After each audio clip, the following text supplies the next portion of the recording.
ارشاد فرمایا سورۃ محمد میں، بس نہ کمزور بنو اور نہ ہی صلح کی طرف بلاؤ، اور تم ہی سب سے اونچے ہو، اور اللہ تمہارے ساتھ ہے، اور وہ ہرگز تم سے تمہارے اعمال کم نہ کرے گا۔ رسول اللہ صلی اللہ علیہ وسلم اکثر لوگوں کے غلبے سے پناہ مانگا کرتے تھے۔ سیدنا انس رضی اللہ عنہ بیان کرتے ہیں کہ نبی کریم صلی اللہ علیہ وسلم یہ دعا اکثر کیا کرتے تھے، اللہم انی اعوذ بک من الہم والحزن والعجز والکسل والجبن وضلع الدین وغلبۃ الرجال۔ اے اللہ، میں فکر اور غم سے، عاجزی اور سستی سے، بزدلی اور بخل سے، اور قرض چڑھ جانے اور لوگوں کے غلبے سے تیری پناہ چاہتا ہوں۔ بہت خوبصورت دعا۔ مسنون دعائیں یاد کرنے کی کوشش کریں، قرآنی دعائیں، کیونکہ بہت چھوٹی چھوٹی دعائیں اور بہت وسیع ان کے معنی،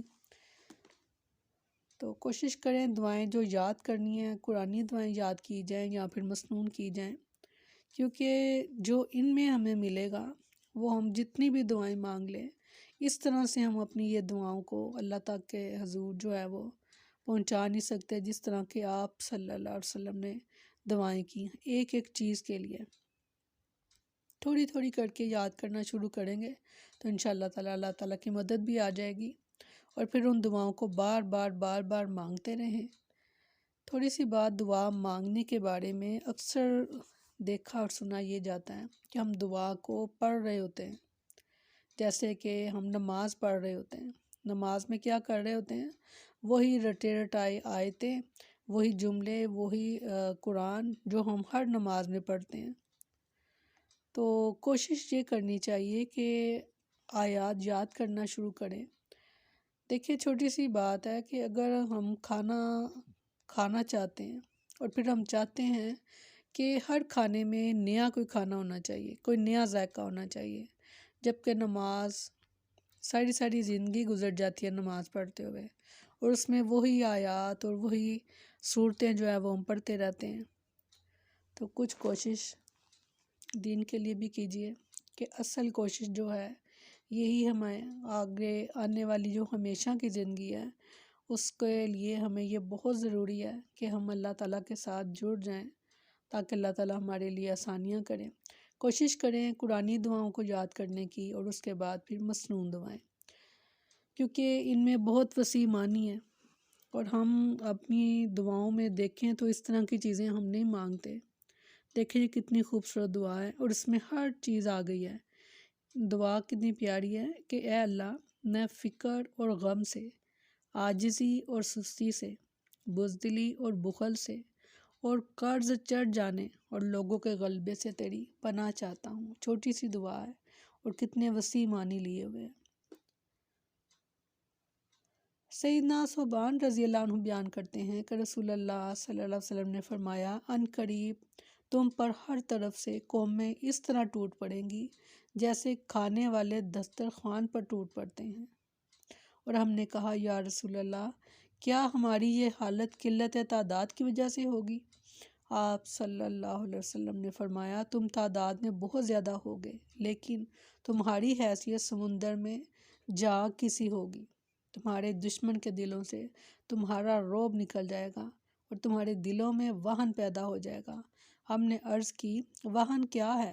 فرمایا، زندگی سے محبت اور جہاد کی موت سے نفرت۔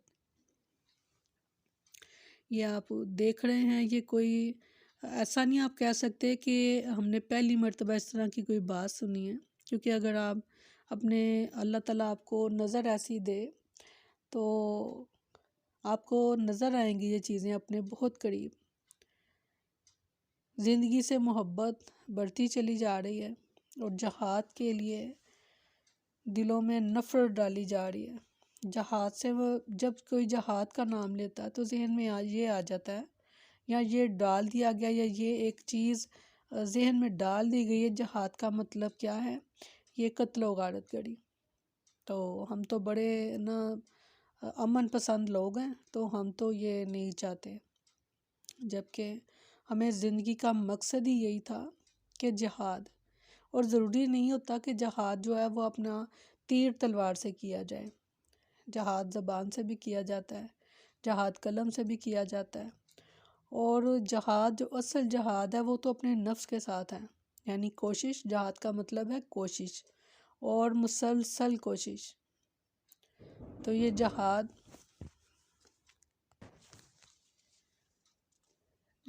ہمارے لیے بہت اہمیت رکھتا ہے، مسلمانوں کے لیے، ہم مومنوں کے لیے۔ ہمیں چاہیے کہ جہاد کے لیے ہر وقت تیار رہا جائے، اور غیر مسلموں نے سمجھایا جہاد کا مطلب دہشت گردی۔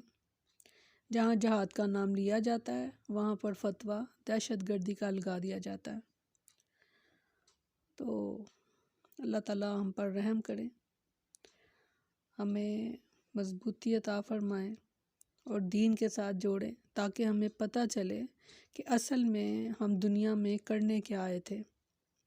ہم اپنا مقصد زندگی جو ہے وہ بھلا چکے، اور دنیا کی محبت جو ہے وہ ہمارے دلوں میں پیوست ہو چکی۔ دیکھیں کہ آپ صلی اللہ علیہ وسلم نے فرمایا کہ تمہارے دلوں میں وہن پیدا ہو جائے گا، اور ہم نے عرض کی وہن کیا ہے؟ فرمایا زندگی سے محبت اور جہاد کی موت سے نفرت۔ اللہ تعالیٰ ہم سب پر رحم کرے، آمین ثم آمین۔ سبحانک اللہم و بحمدک نشہد ان لا الہ الا انت نستغفرک و نتوب الیک۔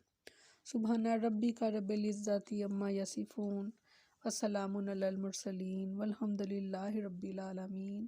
السلام علیکم ورحمۃ اللہ وبرکاتہ۔